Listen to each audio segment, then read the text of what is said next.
slaves were freed in 1863 by Abraham Lincoln, life was still very difficult for the newly freed people. Many didn't have homes or jobs, and the continued racism from the Southern society made life harder. Once the Civil War ended, Reconstruction began as the American people explored what it meant for all people to be free. It was a time not only to reconstruct the buildings and infrastructure across the South, but to also heal the country and create a society where all men are created equal. The 13th Amendment abolished slavery.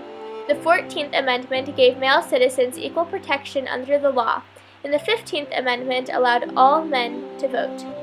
Even though the law said the slaves were free, the popular opinion in the South was still one of hatred and animosity towards them by much of the white population.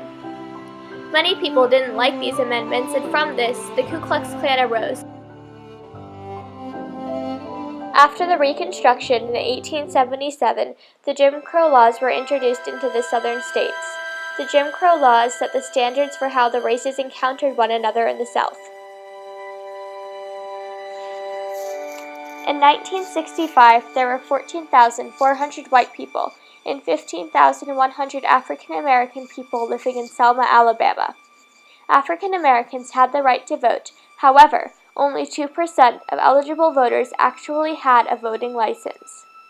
On February 3, 1965, a group of protesters explored the possibility of changing the law through nonviolent tactics by marching around the courthouse for voting rights in Marion, a town just outside of Selma, Alabama. There they encountered state troopers who were present to prevent the people from marching.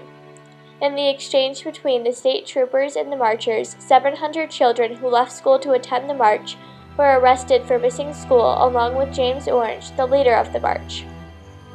On February 18, 1965, the Southern Christian Leadership Conference arranged a march up to the city jail, where James Orange was being held in custody. They met at Zion Chapel Methodist Church in Marion for a short prayer before the march. On the way to the jail, 50 state troopers attacked the marchers with cattle prods and nightsticks.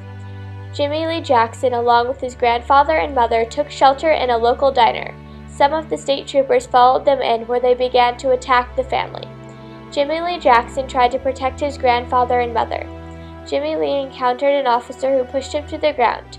When he got back up, he was shot twice in the stomach by James Fowler, a state trooper. Jimmy Lee Jackson left the diner alive, but 8 days later, he died. Jimmy Lee's funeral was attended by Dr. Reverend Martin Luther King Jr. Local activist Albert Turner suggested that protesters, quote, carry Jimmy's body to the George Wallace and jump it on the steps of the Capitol, end quote. This is what inspired the march from Selma to Montgomery. The activist groups, the Southern Christian Leadership Conference, also known as the SCLC, along with the Student Nonviolent Coordinating Committee, also known as the SNCC, helped to coordinate the march that would take place on Sunday, March 7, 1965, from Selma to Montgomery, Alabama. The SCLC had helped to organize and lead the Montgomery bus boycott. The SNCC had coordinated lunch counter boycotts across the South, as well as holding a voting registration campaign prior to the march. Together, the SCLC and the SNCC made Selma, Alabama their main focus because of Sheriff Jim Clark's brutal police tactics. They knew that Sheriff Clark would not hesitate to make a scene, and their encounter with him would attract national media attention. Hosea Williams, the head of the SNCC, alongside John Lewis, the head of the SCLC, led the march. Beginning at Brown Chapel, 600 people set out to march from Selma to Montgomery. As they approached the end of the Edmund Pettus Bridge, there was a suspenseful exchange between the marchers and the state troopers. The troopers told them to disperse, but the marchers stood strong.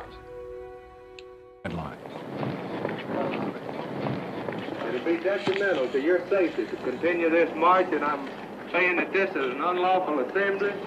You have to disperse. You are ordered to disperse, go home, or go to your church. When they didn't disperse, the encounter became violent as the state troopers put on their gas masks and sprayed tear gas while other officers rode on horseback towards the marchers. Running with fear, the marchers were beat down with clubs and other harsh objects. As marcher Amelia Boynton laid injured on the bridge, someone told Sheriff Clark to call an ambulance, to which he replied, I'm not going to call any ambulance for anybody. Let the buzzards eat 'em.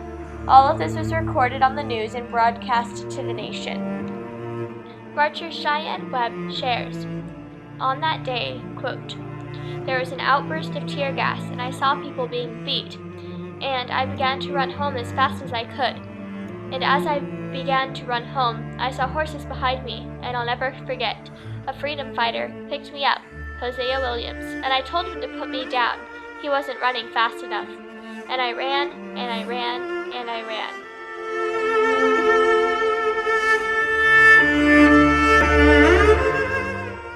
This event was known as Bloody Sunday.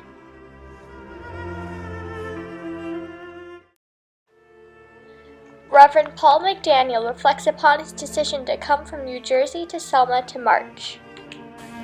Baptist ministers went to a meeting on Monday, and we had lunch together. We talked about it, and we were just so moved by it, by the way folks would treat others, the hatred that was seen, and yet how these folks endured the violence and hostility.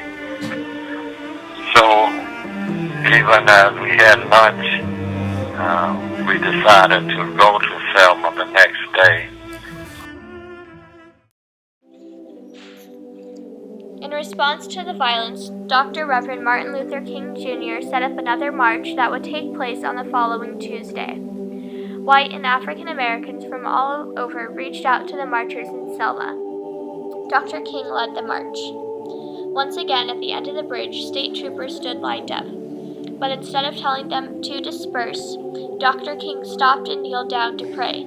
Then he turned the group around and everyone left. That night, 3 white ministers were attacked for participating in the march. One of the ministers, James Reeb, from Boston, Massachusetts, was killed. 400 people came to his funeral. President Lyndon B. Johnson ordered the Alabama National State Guard to escort the marchers on their exploration from Selma to Montgomery. On Sunday, March 21, 1965, 3,200 people set out to walk 54 miles to Montgomery, Alabama's state capital. Along the way, they camped out. Over the course of 4 days, their number had grown to 25,000 people when they reached Montgomery, Alabama. Asked if he was scared to march, Reverend McDaniel recalls, and we were not fearful because we had the protection of the government. Yeah. And it was a sense to have that sort of togetherness, young and old, black and white, rich and poor. It was just a sense maybe of what we think the kingdom would be like. Yeah. At the end of the march, Dr. King gave his speech at the steps of the state capitol.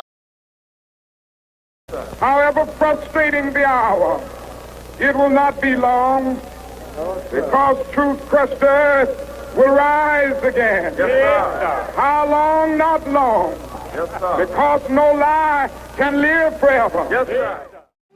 The exchange between the nonviolent protesters and local law enforcement led Lyndon B. Johnson to sign the Voting Rights Act on August 6, 1965. The Voting Rights Act made the use of literacy tests illegal.